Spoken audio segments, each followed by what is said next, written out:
কি হবে যদি যে জিনিসটার প্রতি তোমার সবচেয়ে বেশি ভালোবাসা আছে, যে জিনিসটাকে তুমি সবচেয়ে বেশি জানতে চাও, শিখতে চাও, সেই জিনিসটা থেকেই তোমাকে বঞ্চিত রাখা হয় just because you are not the chosen one, just because you are not the special one. Well, আজকে যে স্টোরিটার ব্যাপারে তোমাদেরকে বলবো, সেই স্টোরিটার main character Coco, not this one, this Coco. তার স্টোরিটা খানিকটা এইভাবে। তো সিরিজটার নাম witch hat atelier. By the way, কোনো মেজর স্পয়লার থাকবে না, জাস্ট একটা হালকা ওভারভিউ। স্টোরিটা একটা ম্যাজিক্যাল ওয়ার্ল্ডের উপর বেস করে, যেখানে জাস্ট হ্যান্ডফুল অফ পিপলসরাই ম্যাজিক ইউজ করতে পারে। বাট এটা সবসময় এরকম ছিল না। একটা সময় ছিল যখন সকলেই ম্যাজিক ইউজ করতে পারতো, বাট অ্যাজ ইউজুয়াল কিছু খারাপ মানুষ ছিল যারা ম্যাজিককে মানুষের ক্ষতির জন্য ইউজ করতো। তো সেই কারণে একটা টাইম পর ম্যাজিককে জাস্ট হ্যান্ডফুল অফ পিপলসের মধ্যেই সীমাবদ্ধ করে দেওয়া হয়, রেস্ট্রিক্ট করে দেওয়া হয়, এবং কিছু স্পেলসকে সম্পূর্ণরূপে ব্যান করে দেওয়া হয়। এবার এর ফলে পুরো যে ম্যাজিক্যাল সোসাইটি, যাদেরকে উইচ বলা হয়, তারা দুটো পার্টে ডিভাইড হয়ে যায়। একটা পয়েন্টেড হ্যাটস, আরেকটা ব্রিমড হ্যাটস। নাও পয়েন্টেড হ্যাটস চায় যে ম্যাজিক যেন হ্যান্ডফুল অফ পিপলসদের মধ্যে সীমাবদ্ধ থাকুক, এবং তারা মানুষের হেল্প করতে চায়। এবং ব্রিমড হ্যাট মনে করে যে ম্যাজিক সার্বজনীন হওয়া উচিত। But on the other hand তারা কিন্তু এই ম্যাজিককে মানুষের ক্ষতির জন্য ইউজ করে। নাও এখানে আসে আমাদের গল্পের মেন ক্যারেক্টার কোকো, যে উইচ হতে চায়। বাট সে উইচ হয়ে জন্মায়নি, সে জাস্ট একটা নর্মাল গার্ল যে তার মায়ের সাথে দর্জি দোকানে কাজ করে। এবার একদিন তাদের ওয়ার্কশপে একজন উইচ আসে, যার নাম কিফরি, যে জাস্ট কাপড় কিনতে এসেছিল। কিন্তু সেখানে তাদের যে আদার কাস্টমার্স ছিল, তারা একটা ম্যাজিক্যাল ডিভাইসে করে তাদের ওয়ার্কশপে এসেছিল। বাট তাদের সেই ক্যারেজটা একটু ড্যামেজ হয়ে যায়, যে কারণে সেটা আর চলছিল না। তখন সে যে উইচ ছিল, কিফরি, সে বলে যে আমি এটা ঠিক করে দিতে পারি, বাট আমার একটা আইসোলেটেড প্লেস লাগবে যেখানে আমাকে কাজ করতে কেউ দেখবে না। কারণ এদের ওয়ার্ল্ডে এটা একটা রুল যে ম্যাজিক ইউজ করতে উইচকে যদি কেউ দেখে নেয়, তাহলে তাদের মেমোরি সম্পূর্ণরূপে মুছে দেওয়া হবে। তো সেই কথা মতো কিফরি তাদের যে ওয়ার্কশপ, সেখানে সেই ম্যাজিক্যাল ডিভাইসটাকে নিয়ে যেয়ে ঠিক করতে স্টার্ট করে।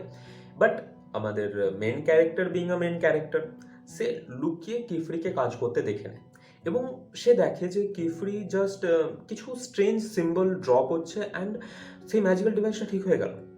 তখন তার খেয়াল আসে যে তার কাছেও একটা পিকচার বুক আছে, যেটা অনেক বছর আগে তার মা তাকে কিনে দিয়েছিল, যার মধ্যে এরকম সিমিলার কিছু স্ট্রেঞ্জ সিম্বল ড্র করা আছে।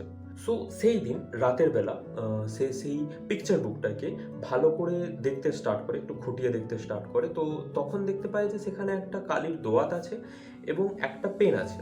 ওয়েল, আমি জানি না কেন বছরের মধ্যেও সে একবারও এই জিনিসটা খুঁজে পায়নি, বাট ওকে, আমরা আগাতে পারি।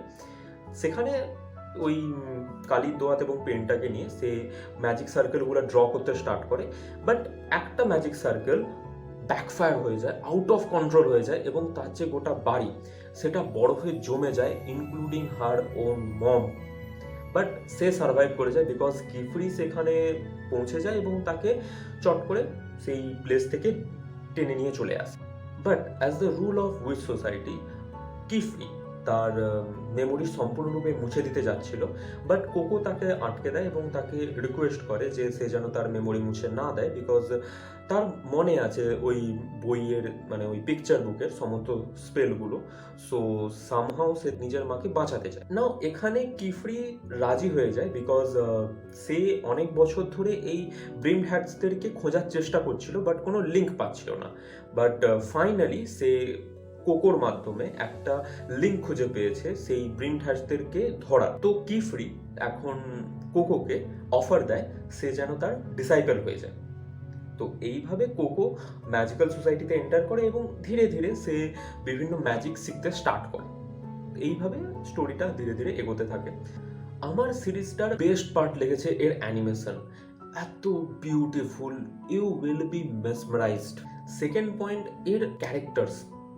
শুধু সিরিজটা জাস্ট তার মেন ক্যারেক্টারের উপরেই ফোকাস করেনি, বাট আদার যে সাইড ক্যারেক্টার আছে তাদের উপরেও ফোকাস করেছে, তাদের ইন্টারনাল গ্রোথ, তাদের প্রবলেম, সেগুলোর উপরেও সিরিজটা ফোকাস করেছে, যেটা দেখতে খুব রিফ্রেশিং লাগে, খুব ভালো লাগে। এই সিরিজটার আরেকটা খুবই ভালো পার্ট আমার লেগেছে, যে সিরিজটা হোলসামনেস অ্যান্ড লাইফ থ্রেটনিং ডেঞ্জার এই দুটোকে খুবই ভালোভাবে ব্যালেন্স আউট করে নিয়ে গেছে। কারণ কখনো কখনো ক্যারেক্টারদের ইন্টারাকশন, তাদের কনভারসেশন, সেগুলো খুবই লাইট হার্টেড ওয়েতে যায়, বাট সাডেনলি সিনটা একটা ডার্ক হিউমারে শিফট হয়ে যায়। সিরিজটা জাস্ট একটা সিজন, 13টা এপিসোড নিয়ে, তো এটা 2 দিন কি 3 দিনের মধ্যে ইজিলি শেষ করতে পারবে। সো আমি ডেফিনেটলি রেকমেন্ড করবো, ডু চেক ইট আউট। বাকি আজকের জন্য এতটাই, দেখা হচ্ছে নেক্সট ভিডিওতে।